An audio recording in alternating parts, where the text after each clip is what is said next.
Y change if it's not broken? সব কিছু যদি ঠিকঠাকই চলে তবে পরিবর্তনের দরকার কি? ইন্ডিয়ার বিপক্ষে টেস্ট সিরিজের দলটা ওই চিন্তাতেই হয়তো করেছেন 3 সদস্যের নির্বাচক কমিটি।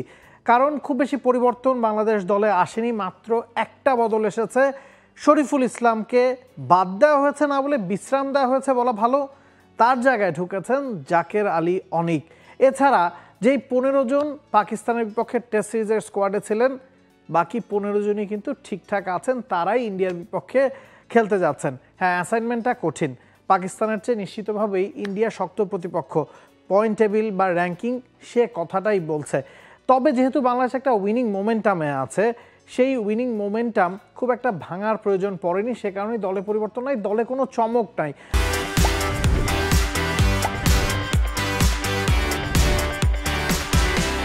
আমরা বহু বছর ধরে দেখেছি বাংলাদেশের দল ঘোষণা মানেই কোনো না কোনো চমক থাকে। তবে গাজী আশরাফ হোসেন লিপুর নেতৃত্বাধীন নির্বাচক কমিটি ওই চমক প্রথা থেকে হয়তো বের হয়ে আসতে চাইছে। আমরা যদি দলটাকে বিশ্লেষণ করি, একটা ব্যালেন্স দল দেওয়া হয়েছে। ওপেনারদের কথায় আসি, 3 জন ওপেনার আছেন, যেই 3 জন পাকিস্তানের বিপক্ষে ছিলেন, সাদমান ইসলাম, মাহমুদুল হাসান জয় এবং জাকির হাসান। পাকিস্তানের বিপক্ষে টেস্ট সিরিজে ম্যাচ শুরুর আগে যখন পাকিস্তান শাহিনসের বিপক্ষে জয় ইনজুরিতে পড়েন, একটা ম্যাচে তিনি 65 রানের ইনিংস খেলেছিলেন। এরপর তিনি জায়গাটা হারিয়েছিলেন, সেকেন্ড ম্যাচের সুযোগ পাননি যখন তিনি ফিট হয়ে উঠেছিলেন। সাদমান এবং জাকির এই দুজনই কিন্তু টেস্ট ম্যাচ খেলেছেন এবং এই দুজনেরই ইন্ডিয়ার বিপক্ষে আসলে ওপেন করার সম্ভাবনাটাই বেশি। হ্যাঁ, সাদমান 93 রানের একটা ইনিংস পাকিস্তানের বিপক্ষে খেলেছিলেন, জাকিরও সেকেন্ড টেস্টে ভাইটাল একটা ক্যামিও ইনিংস খেলেছেন, যেটার জন্য বাংলাদেশের জয়টা অনেক সহজ হয়েছে। তবে জয় যদি সুযোগ না পান, তার জন্য একটু আনলাকি যে ইনজুরির কারণে তিনি দল থেকে বাইরে যাওয়ার পরে একাদশে আসলে সুযোগ পাচ্ছে না। মিডল অর্ডারের দিকে যদি তাকাই, মিডল অর্ডার পাকিস্তানে যেমন ছিল ঠিক তেমনটাই আছে, তবে মিডল অর্ডারে একজন ব্যাকআপ ব্যাটসম্যানের দরকার ছিল, সেই জায়গায় জাকের আলী অনেককে ইনক্লুড করেছে নতুন নির্বাচক কমিটি। এখন শান্ত, মুমিনুল, মুশফিক, এছাড়া লিটন দাসের সাথে জাকের আলী অনিক, এই হচ্ছে বাংলাদেশের middle order batting line up. পাকিস্তানে যেটা হয়েছে, পাকিস্তানে বাংলাদেশের মিডল অর্ডারে কোনো ব্যাকআপ ব্যাটসম্যান ছিল না।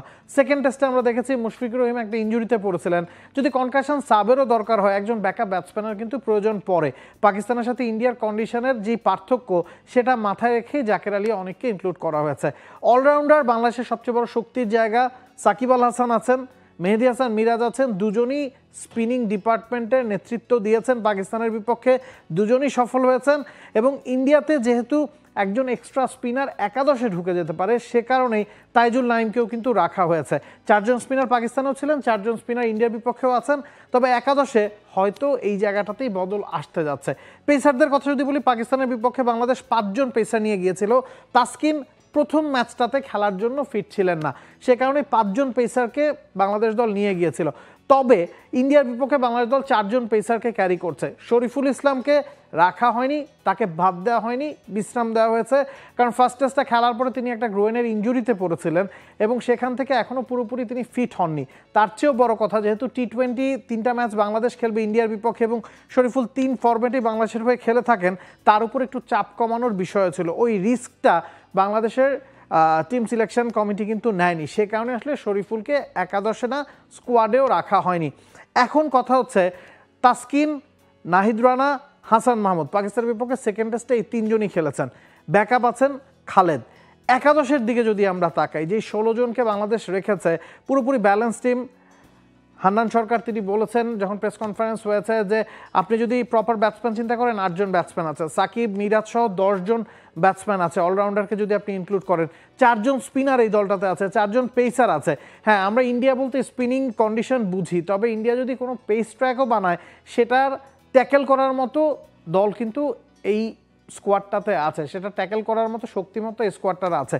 তো সব কিছু মিলিয়েই দলটা সাজাইয়াছে বাংলাদেশের নির্বাচক কমিটি। এখন একাদশটা আসলে কেমন হতে পারে? পাকিস্তানের বিপক্ষে বাংলাদেশ সেকেন্ড টেস্টে যেই একাদশটা খেলেছে, সেটার সাথে খুব বেশি বদল কি আসলে আসবে কিনা, সেই জায়গাতে আমরা দেখেছি 3 জন পেসার খেলেছিলেন, তাসকিন, হাসান মাহমুদ এবং নাহিদ রানা।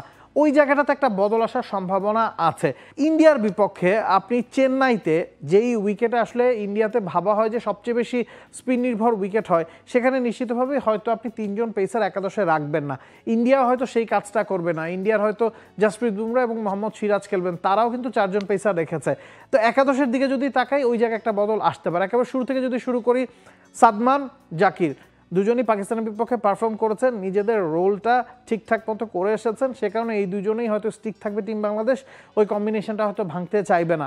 নাজমুল হোসেন শান্ত, মুমিনুল হক, মুশফিকুর রহিম, সাকিব আল হাসান, টপ 6-এর 5 জনই লেফট হ্যান্ড ব্যাটসম্যান, সেটা ইন্ডিয়াও জানে। সে কারণে ইন্ডিয়া কিন্তু দেখা গেছে রবিচন্দ্রন আশ্বিনকেও একাদশে রেখেছে। ইন্ডিয়াও কিন্তু স্পিন নির্ভর দল সাজাতে যাচ্ছে। লিটন দাস, মেহেদী হাসান মিরাজ, তাইজুল ইসলামের ইনক্লুশন হওয়ার সম্ভাবনাটাই বেশি, কারণ একজন পেসারকে বাংলাদেশ হয়তো কম খেলাবে।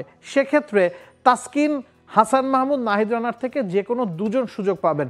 তাসকিন যেহেতু এখন সব ফরম্যাটেই ফিরেছেন বাংলাদেশের হয়ে এবং বাংলাদেশের বোলিং আক্রমণের নেতৃত্বটা তিনিই দিচ্ছেন, তাসকিনের সাথে হাসান মাহমুদ আর নাহিদ রানা, এই প্রশ্নের উত্তর বাংলাদেশকে খুঁজতে হবে। আপনি যদি ফাস্ট বোলিং চান, যিনি 150 কিলোমিটার গতিতে বল করতে পারেন, সেক্ষেত্রে হয়তো নাহিদ রানার সুযোগ পাবেন। তবে হাসান মাহমুদ, যিনি 5 পেয়েছিলেন পাকিস্তানের বিপক্ষে একেবারে শেষ ইনিংসটাতেই, তাকে বাইরে রাখাটাও কিন্তু ডিফিকাল্ট। তিনিও কিন্তু 140 কিলোমিটার গতিতে রেগুলার বল করতে পারেন। হ্যাঁ, ভ্যারিয়েশনের কথা যদি আপনি চিন্তা করেন, নাহিদ রানা হয়তো সুযোগ পাবেন। তবে আপনি যদি লাইন লেংথ বা সুইংয়ের কথা চিন্তা করেন, ইন্ডিয়ান ব্যাটসম্যানদেরকে একটা কনসিস্টেন্ট রানের মধ্যে আটকে রাখতে চান, চাপ ধরে রাখতে চান, সেক্ষেত্রে তাসকিন এবং হাসান মাহমুদ হওয়ার সম্ভাবনাটাই বেশি।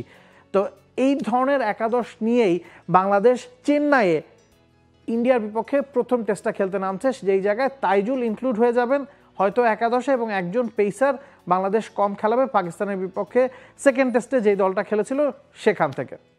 For more updates, subscribe to our YouTube channel and click on the bell icon. Follow us on Facebook and Instagram. Download T-Sports app to enjoy exciting games and highlights. Visit tsports.com.